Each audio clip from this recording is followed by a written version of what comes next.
Good morning, students. Here we have before us a very beautiful poem, heart-provoking poem, An Old Woman, Arun Kolatkar. This isn't a romantic poem. This isn't a poem connected with divinity, though we come across a temple and a god here in the poem. This poem talks about the poet's concern for society, concern for the helpless and senile people. Here in this poem, we get the picture of an helpless old woman who can neither work, who can neither beg, and the poet would like to ask questions to the readers, the people at large, as to how come that our society has become so much insensitive towards those who have given us life, who have made us see this world. An Old Woman by Arun Kolatkar, a great name in Indian writing in English. Arun Kolatkar was educated in Mumbai, where he worked as a graphic artist. A winner of the Commonwealth Poetry Prize, Kolatkar has contributed to Kavi, Opinion Literary Review, New Writing in India, and The Shell and the Rain. He is a bilingual poet. By bilingual, we mean a poet who writes in two languages. Now we can guess that Arun Kolatkar writes in Marathi as well as in English and has translated Marathi poems. This poem is selected from Jejuri, a collection of his poems. Let me tell you, Jejuri is the background against which this poem is set up. In the background, we see the temple. If you just turn the pages of the book, on page number 96 of your textbook reflections, you will find a temple in the background. And just before the temple, we'll find a group of pilgrims and an old woman with a stick in her hand, tattered clothes, and some patches on her sari. And she is dragging one man by the lapels of his coat. We can see that this picture should suffice as to give you the theme of the poem. Under pre-reading activity, we have got two questions here. Have you ever visited a tourist place or a pilgrim center? What fascinates you there?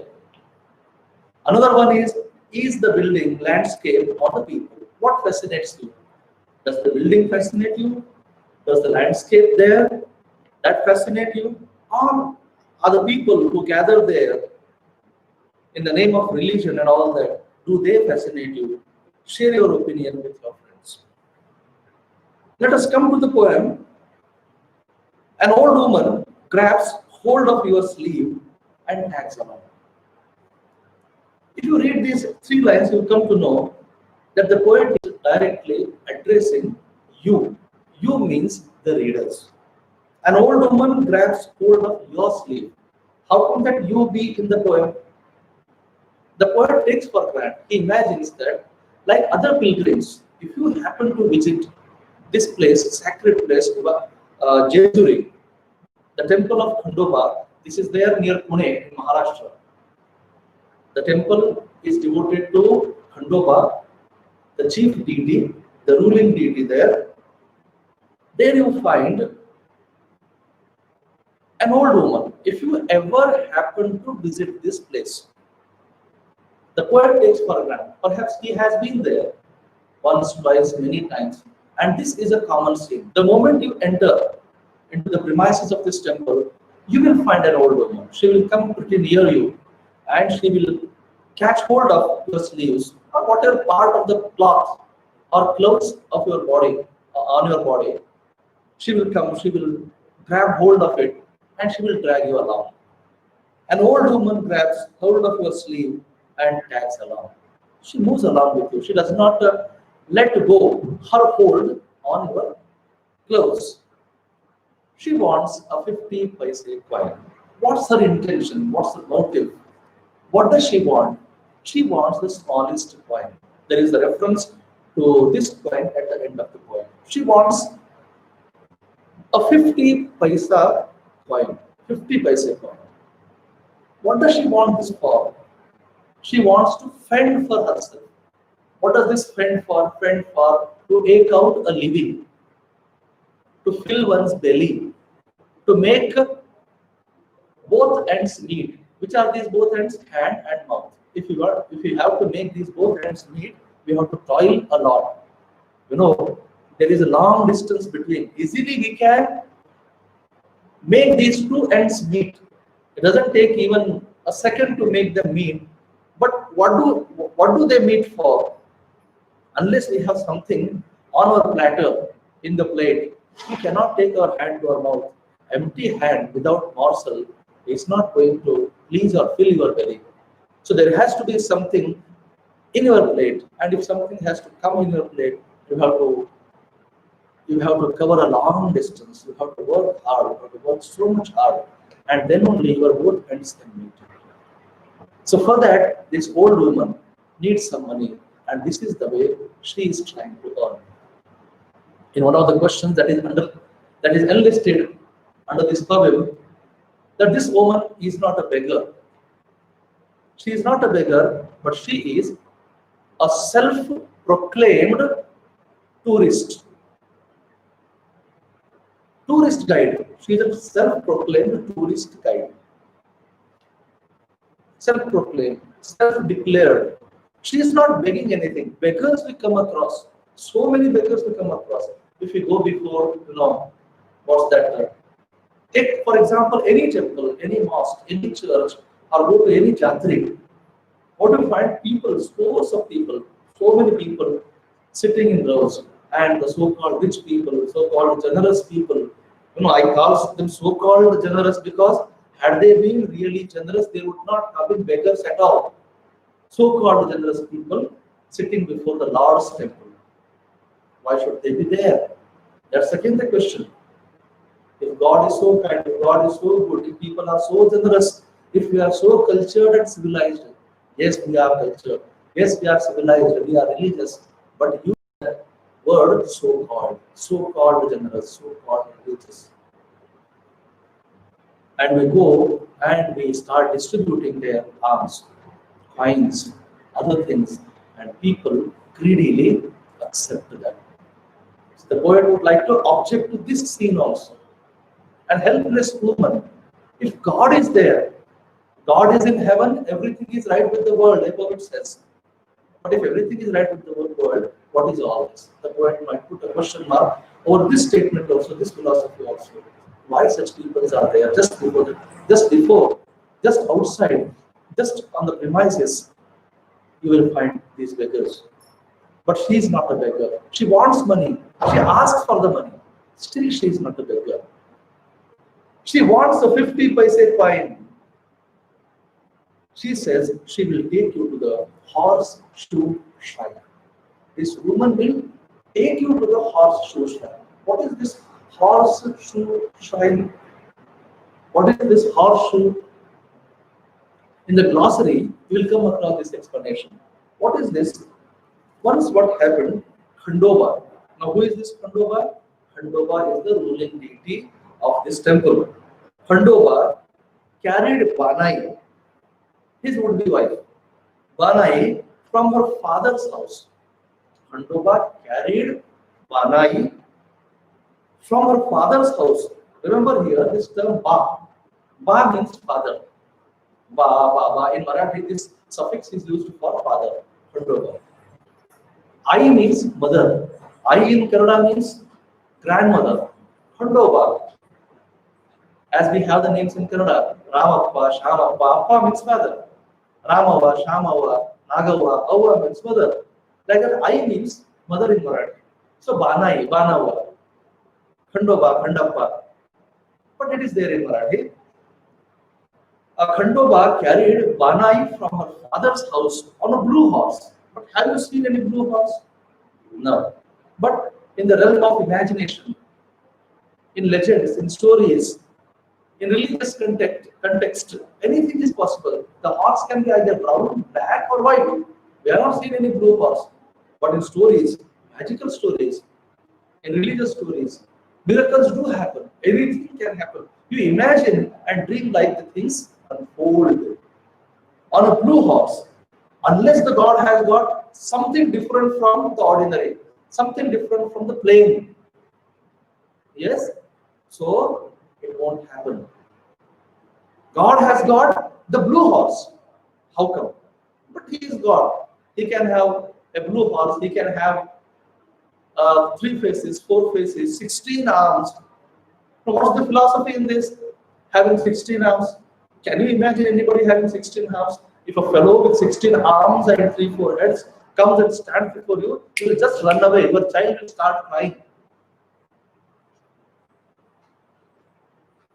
So what's the purpose? What's the intention of showing gods having 4 hands, 18 hands, 16 hands, 3 4 heads? Ravana had multiple heads, 10 heads. It means that God is superior to you. God is omnipotent, powerful. What does it mean powerful? What is the symbol of power? Your hands. Your hands have got power. If you have got 2 hands, God has got 4, God has got 8. Why 8? Take example of Santoshi Mata, 8 on this side, 8 on this side. And if you got Brahma, 3 heads, Datta, 3 heads, and Ravana had, he is not God. Ravana has not been described as a God, but still he has got 10 heads. What does it mean? That Ravana's mind was very superior. If you could think in one way, at the same time, with the same alacrity and speed, he could think 10 times better. And he had that knowledge. Whatever knowledge could be encompassed, could be stuffed into one head. He had tenfold of that knowledge. 10 times knowledge he possessed. So gods are shown in a way superior to you. This is all symbolic representation. Unless God is superior, unless God is bigger, higher, upper than you, how are you going to listen to him? If we have to follow somebody, if we have to obey somebody, then he has to be superior. It has to be given to you. You have to be impressed that I am superior to you. Then only you listen to me. That has been the case. So king is supposed to be the God's representative on earth. Unless he is connected to God, nobody will obey the king. Let it be. So I'm explaining how come that Khandoba would have the blue horse. But in the realm of imagination, I told you, anything can happen. And God can have any color horse. He can have red horse also, orange horse also. The horse leapt across the hill. See further in this legend, the flight of imagination. The horse leapt across the hill and hit the ground so hard. Now it is God's horse. It hit the hill on its side. The hitting was so hard that it dug into the side of the hill. Also, this place is treated as a shrine at Jesu. Now, I remember Kabir here. In religious context, anything can become a shrine. Any place can become a shrine. Any stone can become a god. Apply some kumkum, some turmeric, some saffron, put something on a stone, that becomes a god. We have that vivid explanation, illustration in the movie PK. The man comes, chews a palm and spits over a stone, makes it red and puts under the tree, puts some coin before it. After some time, there are not many coins. I remember Kabir here who says, Jatra mein phatra bithaya. Jatra is a place, crowded place. Put a stone there. Jatra mein phatra bithaya, tirat bhaya pani. Bring any water, that becomes tirat. So here, and you know that Jharna of Bidar, where the Guru Nanak seemed to have come and stamped his foot against some place on the earth perhaps, and the water started coming out, and that became a shrine. I don't intend to hurt anybody's feeling, but such religious legends are there anywhere. Other examples are also there. They might come to your mind. So this horse, blue horse of Khandoba, it hit the hillside and that place where the depression, that the dent was created, that became the shrine. So this horseshoe shrine. Now Khandoba is carrying Banai from the house of father.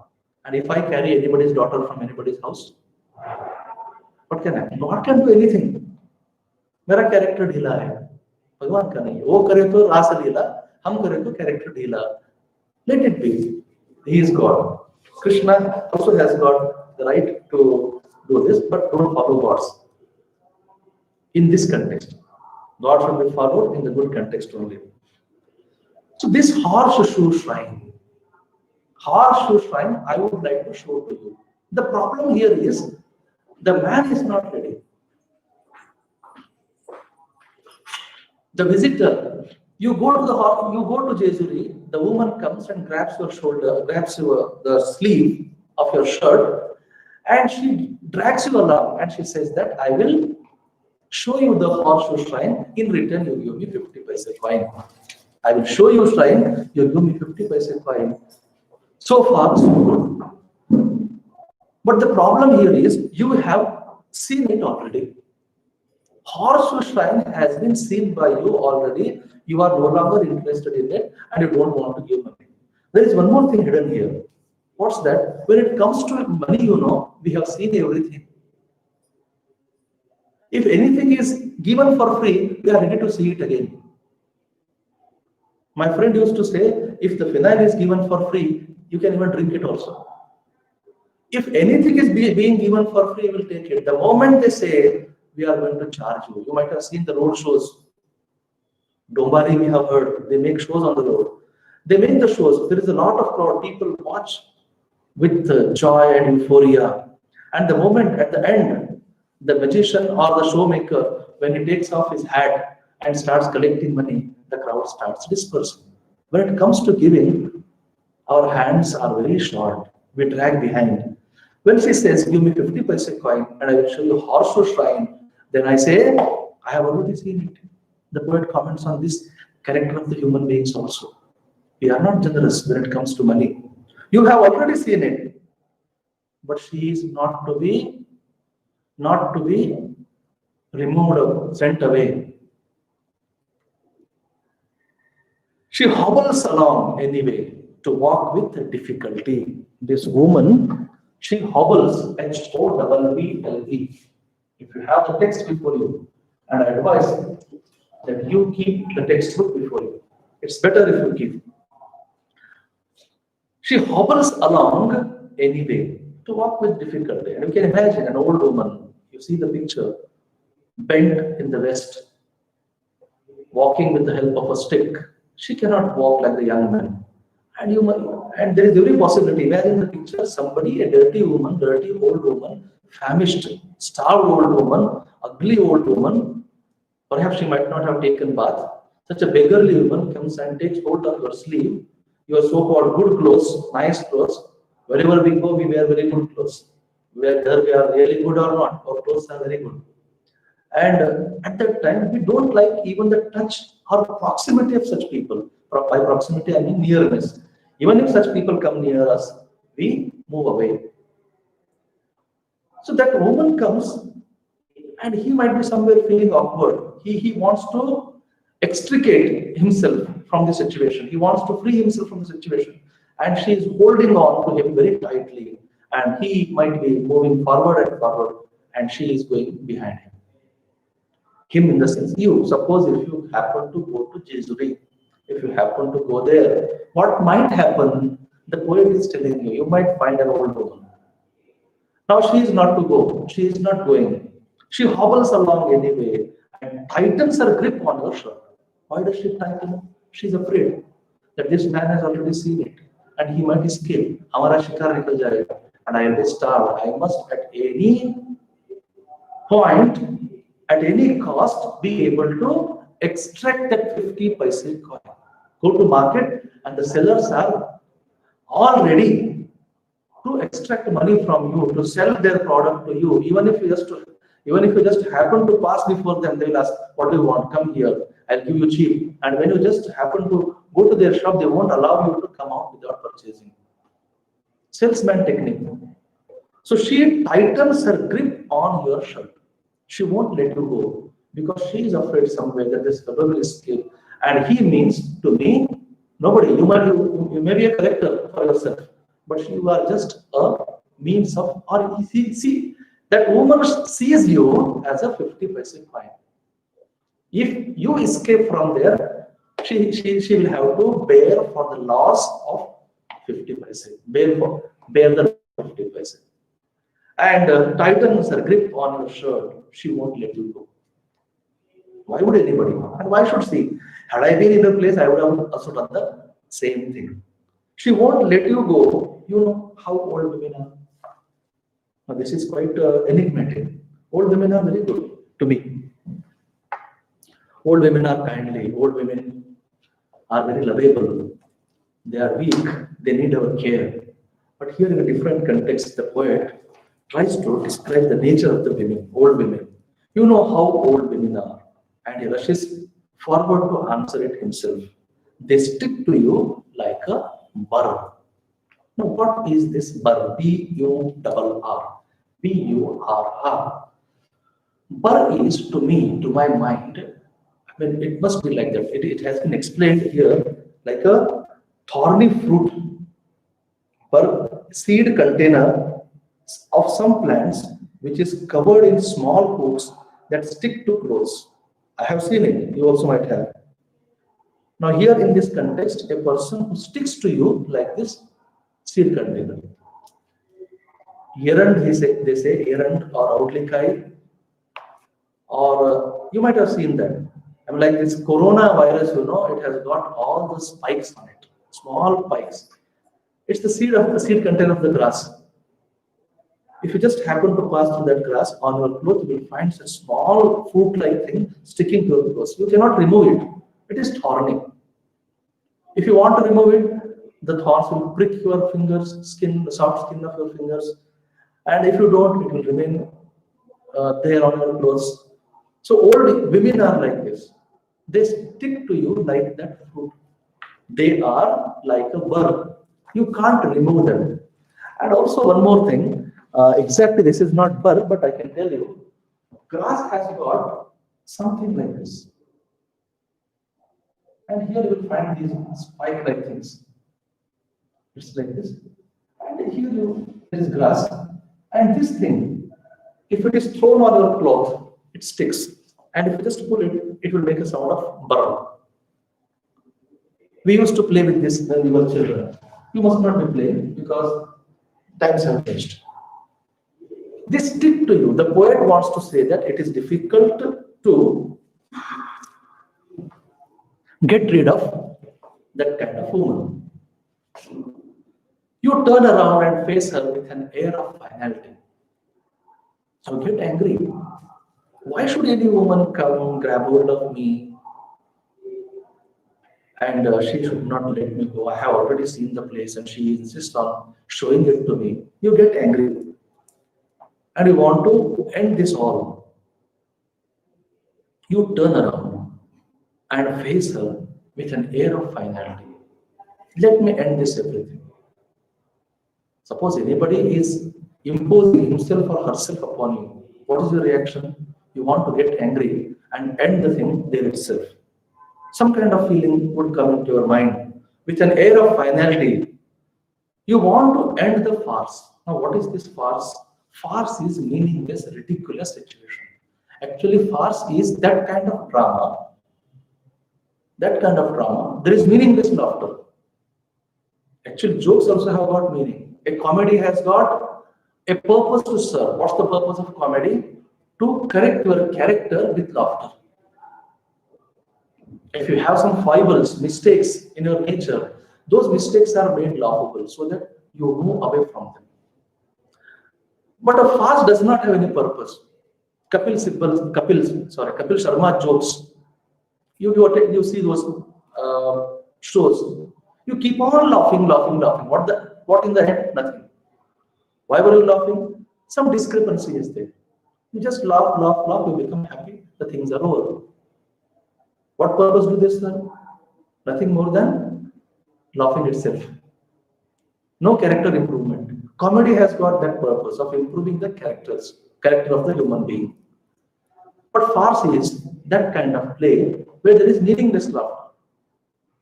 Ridiculous, laughable. So this situation is quite meaningless, laughable situation. You want to end this farce, end this situation, and angrily you turn around Look at her.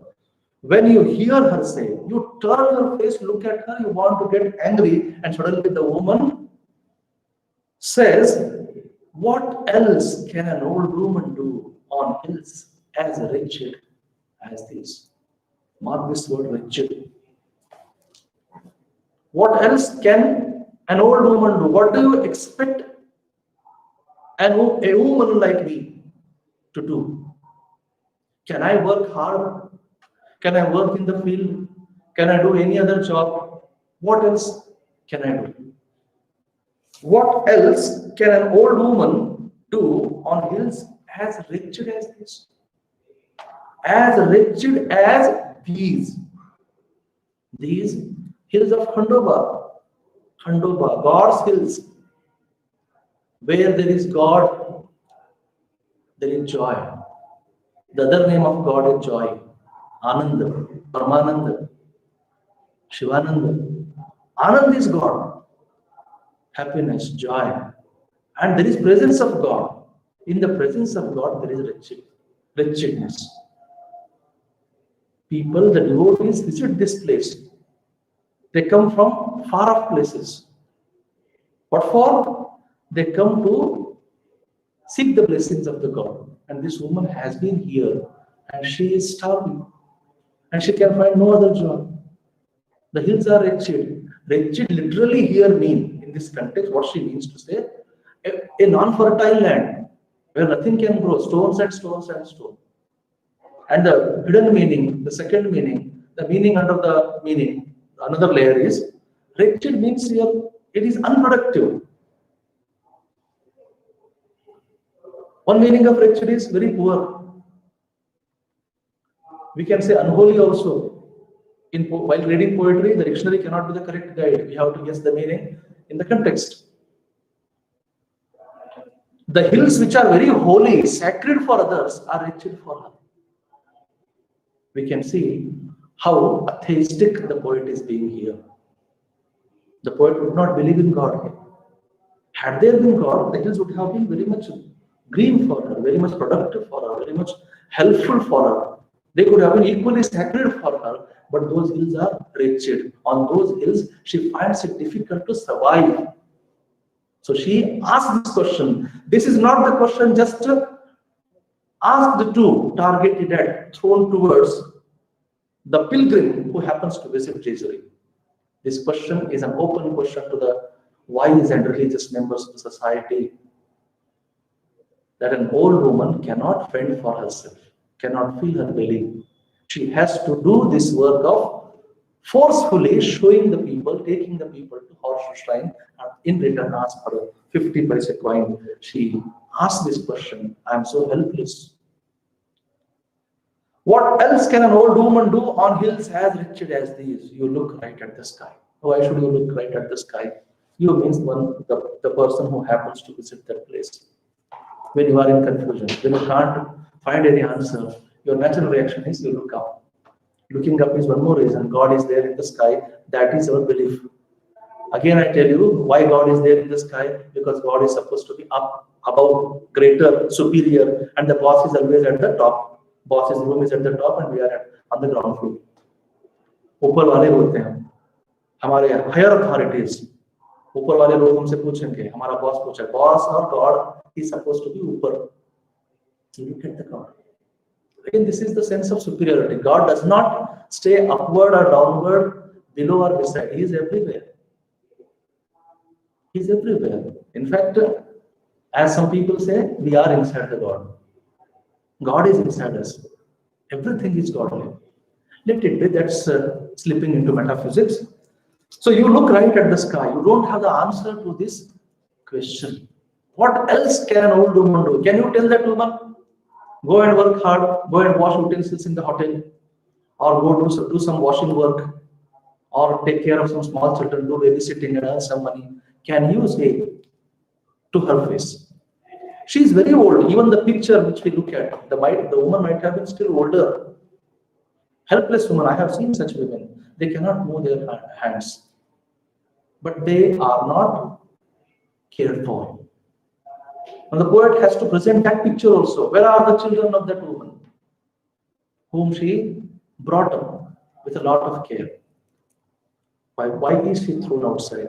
Don't say she has her karmas. She is paying for what she did. Who are you to judge? And that too is happening in the Darbar of God. Where is the society, so-called society? Where is the God, all-caring God, all-loving God? And where is the civilized? Where are the civilized people? We people. You look right at the sky. It means you don't have the answer clear through the bullet holes she has for her eyes. Clear through her bullet holes she has for her eyes. Now, for here means in the place of. This woman's physique is presented here. She is a famished woman. Yafe Yama is such. Famished means one who has not eaten anything for days together. Starved woman, one who does not eat. How does one's body turn to be skeletal? You are no longer your physical, beautiful body. You are the skeleton. And the eyes of such a fellow, they go so deep, they are not eyes at all. They are just simply holes. Holes like the holes made by the bullet. If you shoot certain door, if you shoot some fellow, on one side you will find a very smooth and deep hole. The poet has used this as a metaphor simply. It's a comparison. Like bullet holes. In the place of eyes, she does not have even eyes also. Eyes, we praise the eyes of the beloved. Eyes are everything for us. तेरी आंखों के सिवा दुनिया में रखा क्या है? यहाँ पर आंखें ही नहीं है. There are no eyes at all. In the place of eyes, there are miserable dark holes. Somehow she manages to see from those deep sunken eyes. Here the poet would like to throw the light on the helpless state of that old woman. Through those eyes, clear through the bullet holes she has for her eyes. She has eyes, but those eyes, how are they like? They are like the holes only, deep, dark holes. Through those holes, you look at the world now. And as you look on, as you start looking through those eyes, near her eyes, there are wrinkles. An old woman's face, imagine, what's it? It's the mesh of only wrinkles. Straight lines, crossed lines, horizontal lines, vertical lines. It's a mesh, it's a net of those wrinkles. The cracks that begin around her eyes. She has got around her eyes, the cracks spread beyond her skin. On her skin, there are the cracks. There are the cracks on her skin. And slowly these cracks could be traced, could be found everywhere. Now, crack, what does it symbolize? Crack means breach of anything. Breach means break. What does break here? The thing started breaking. When a thing develops a thin crack, crack means it is the beginning of destruction. It's just the early symbol. So there is crack. Now what is going to break now? Faith. Faith in what? Faith in the very goodness of the world. Faith in the goodness of this religion. Faith in God. Faith in everything is going to be smashed.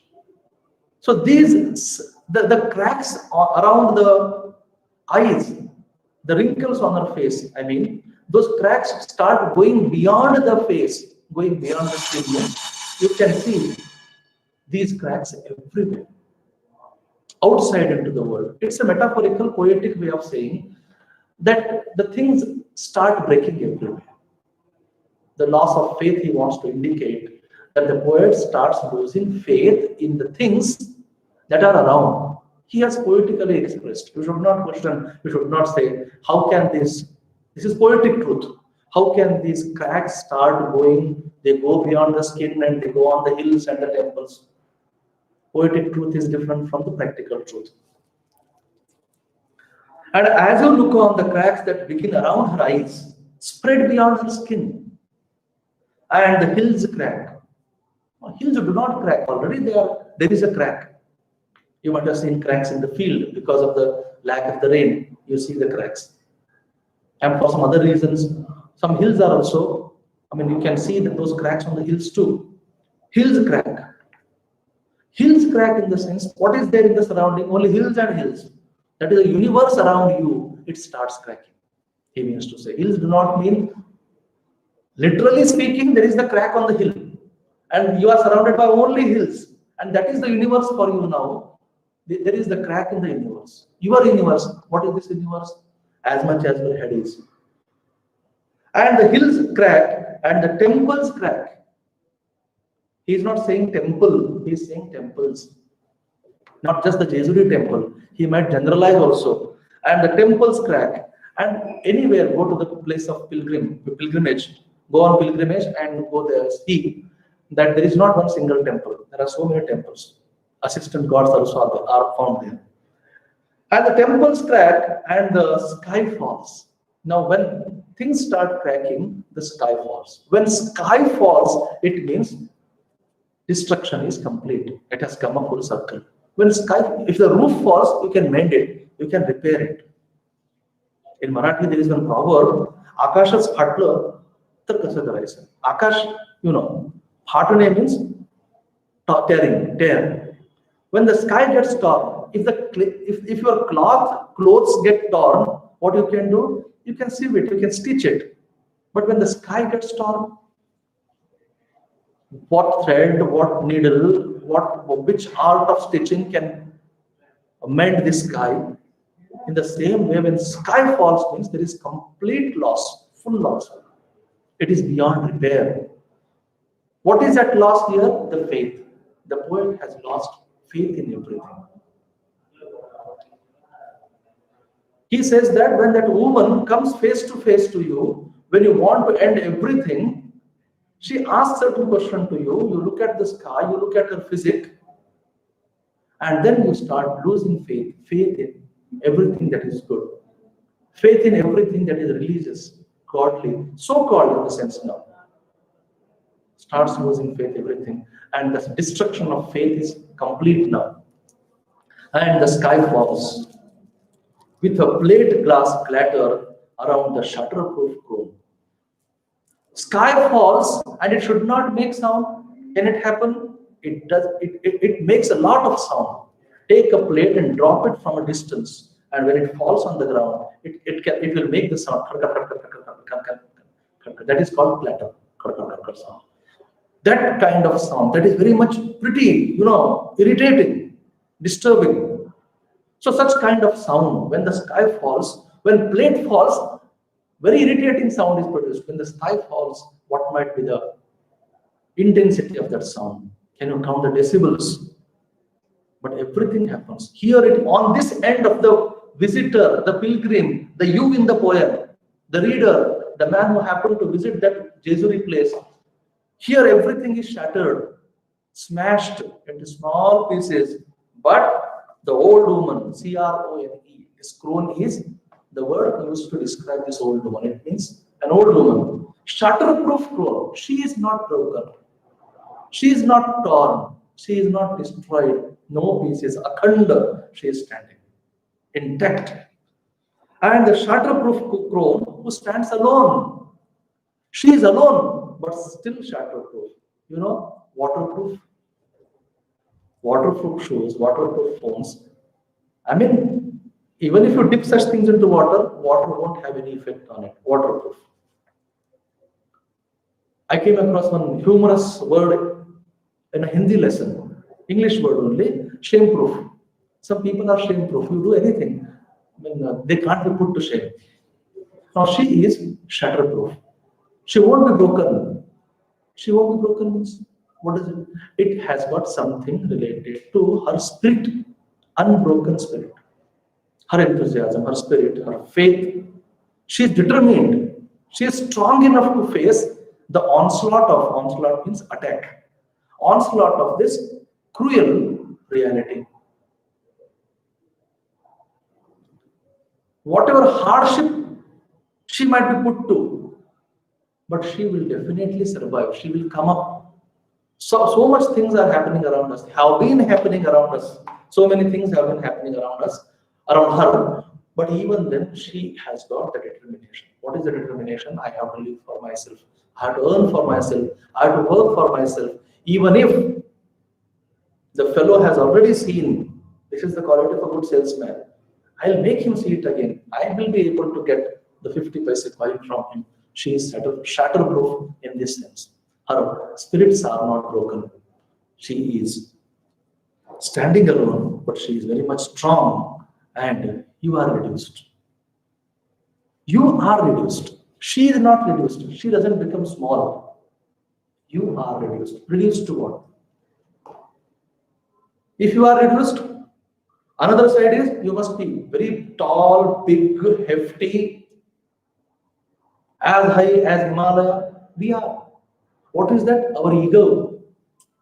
We are bigger or smaller according to our ego. I am 5 feet 7 inches. I will be this much only. But I think that I am very big as Himalaya, as tall as Himalaya. What does make me that big? My ego.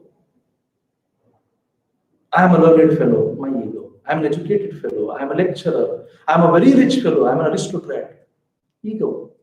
What comes will definitely go one day. This money will go suddenly. Knowledge will go slowly. Character will remain still for a longer time. But definitely it will go. Only Punya lives with you. Good things live with you. Whatever has come, on the basis of that, I say, I am tall, I am big, I am great. And you are reduced now. So far, you have been very much philosophical. You must have been thinking, what is this world? Where is God? Why this woman is suffering? What should God not help her? Such big thoughts of philosophy. You are quite philosophical.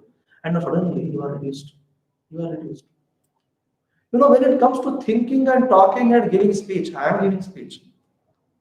We are very big, very kind, very generous, very great human beings. But when it comes to action, when it comes to actual help, I told you, when the road shows, when the magician makes his show on the road, such a big crowd is there that his heart might swell, that I might get so many coins today. But when he starts begging, after taking off his hat and putting it before everyone, the people, when it comes to giving money, the crowd recedes. It does happen. People, the crowd is dispersed. It gets dispersed. When it comes to action, we are not good helpers. We are not good donors. We are not religious. We are not kind when it comes to actual action. So when it comes to helping that woman, now having thought such great things, he lost faith in God and godliness, religiousness, everything. He started questioning. He, in the sense, the fellow presented in the poem, the you in the poem. The you can be you, the you can be me, the you can be anybody else. So that fellow who thought in the very big terms, when it comes to helping her, what should he have done? He should have told her, Amma, you are very old. You need not beg. Come with me. You are like my mother. I will take you with me. Or he could have arranged something very big. He could have given her a big amount. He could have built a house for us. He could have taken her somewhere where she can find a permanent place to live, shelter to live. But no.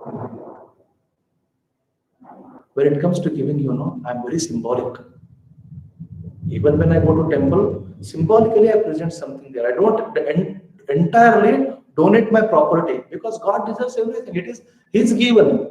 Kya laya tha, kya lekar jaoge? You have not brought anything, you will not take anything. It is all His. But do you give everything to Him? No. Whether you give 50 lakh, you are giving 50 paise only. You are not giving your entire property. When you give 50 lakh, you have got so much amount with you. You are giving a small fraction again. So you are reduced. When it comes to helping, you are not helping her really. You are trying to satisfy your ego, or again, this fellow is trying to save himself from the guilt. He has to assuage his feelings that, okay, I have helped her. He takes his hand, puts it, dips it into his pocket, and then takes out that smallest change and he puts it on her palm. So how big you are? You are as big as 50 paise coin. That is your value.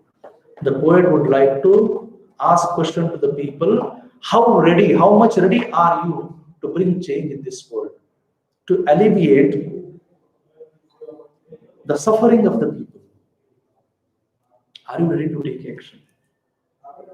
We might go to temples, we might donate lot much there.